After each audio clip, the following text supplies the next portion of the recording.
Coaching centre हादसे पर BJP का जोरदार प्रदर्शन के दौरान पुलिस ने किया वाटर कैनन का इस्तेमाल। बवाल को देखते हुए दिल्ली की मेयर ने बुलाई आपातकालीन बैठक। बेसमेंट हादसे को लेकर बीजेपी ने आम आदमी पार्टी के खिलाफ मोर्चा खोला। सैकड़ों की संख्या में बीजेपी कार्यकर्ताओं ने सड़क पर उतरकर प्रदर्शन किया। दिल्ली सरकार के खिलाफ नारेबाजी की। कोचिंग हादसे को लेकर आम आदमी पार्टी के विधायक और पार्षदों ने भी एलजी सचिवालय पर किया विरोध प्रदर्शन। एमसीडी कमिश्नर और अधिकारियों के खिलाफ कार्रवाई की मांग की। दिल्ली में बेसमेंट हादसे के बाद कार्रवाई तेज। राजेंद्र नगर इलाके में कोचिंग सेंटर के बाहर अवैध कब्जों पर एमसीडी का बुलडोजर एक्शन। लोकसभा में भी गूंजा दिल्ली का कोचिंग हादसा। बीजेपी सांसद बांसुरी स्वराज ने उठाया मुद्दा। दिल्ली सरकार को हादसे के लिए ठहराया जिम्मेदार। राज्यसभा में उठा दिल्ली में बेसमेंट हादसे का मुद्दा। सांसद सुधांशु त्रिवेदी ने घटना पर शोक जताया। कहा, सरकार को जिस गंभीरता से नजर रखनी चाहिए थी वो नहीं हुआ। दिल्ली में हुई कोचिंग हादसे की जांच के लिए हाई लेवल कमेटी का गठन। मामले में गिरफ्तार 2 आरोपियों को 14 दिन की न्यायिक हिरासत में भेजा गया। अब तक 7 लोग गिरफ्तार। बेसमेंट हादसे के बाद जागा नगर निगम। मेयर के आदेश पर 13 कोचिंग सेंटर सील किए गए। राजेंद्र नगर इलाके में अवैध रूप से बेसमेंट में संचालित हो रहे थे कोचिंग सेंटर।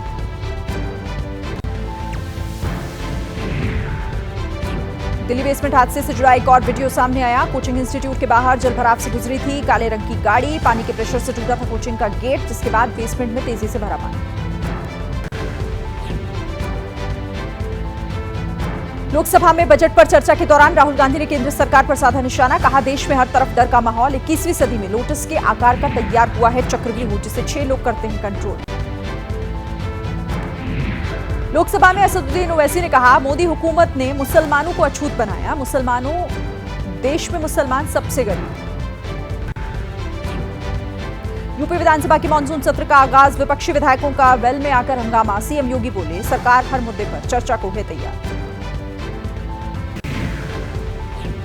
यूपी के सीएम योगी आदित्यनाथ ने यूपी विधानसभा में माता प्रसाद पांडे से मुलाकात की। नए नेता प्रतिपक्ष ने योगी आदित्यनाथ को फूलों का गुलदस्ता देकर किया स्वागत। मॉनसून सत्र से पहले विधायक दल की बैठक में सीएम योगी और डिप्टी सीएम केशव प्रसाद मौर्य के बीच दूरियों का एहसास। एक दूसरे से बातचीत नहीं करते नजर आए दोनों नेता। बगल में बैठे ब्रजेश पाठक से बातचीत करते दिखे योगी। यूपी के डिप्टी सीएम केशव प्रसाद मौर्य ने एक बार फिर संगठन को लेकर दोहराया बयान। एबीपी न्यूज से बातचीत में कहा, संगठन हमेशा बड़ा है और रहेगा। यूपी में सब ठीक है।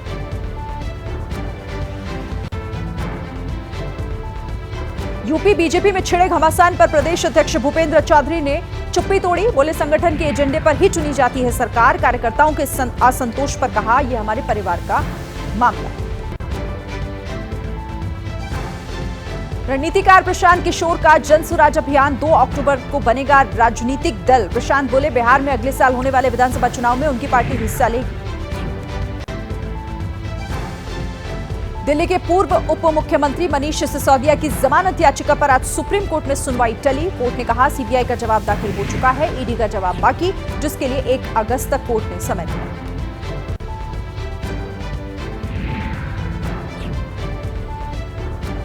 झारखंड के मुख्यमंत्री हेमंत सोरेन को बड़ी राहत। हाईकोर्ट से मिली जमानत के खिलाफ ईडी की याचिका सुनने से सुप्रीम कोर्ट ने इनकार किया। कोर्ट ने कहा, हाईकोर्ट ने जो आदेश दिया है उसमें दखल की जरूरत नहीं। महाराष्ट्र के चंद्रपुर में मूसलाधार बारिश की वजह से नदी नाले सब उफान पर। तेज धार में बहती कार से छलांग लगाकर युवक की जान बचाने का एक वीडियो वायरल। प्रशासन की अपील के बाद भी जान से खिलवाड़ कर रहे हैं।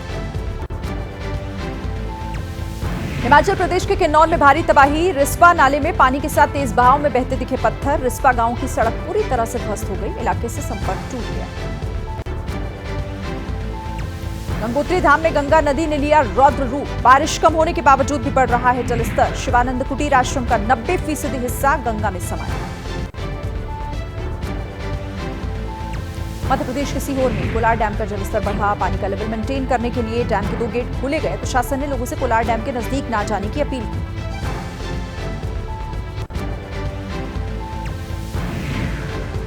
यूपी के लखीमपुर खीरी में शारदा नदी के कटान से ग्रामीणों में दहशत। आशियाना बचाने के लिए खुद ही अपने घरों पर हथौड़ा चला रहे हैं लोग।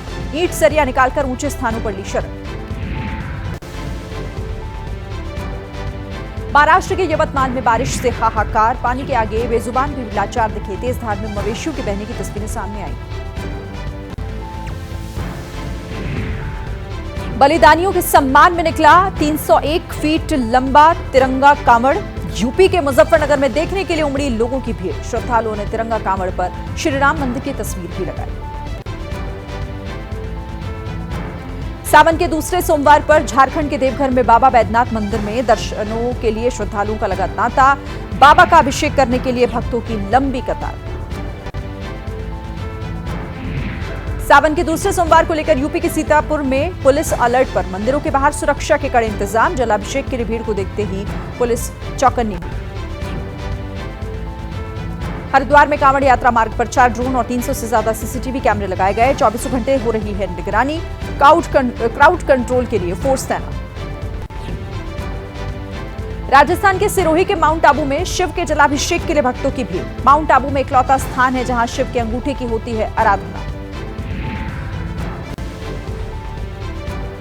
गाजियाबाद में कांवड़ यात्रा को देखते हुए 2 अगस्त तक स्कूलों की छुट्टी। छात्र छात्राओं की सुरक्षा को देखते हुए फैसला। कांवड़ यात्रा के दौरान डायवर्ट रहेगा रूट।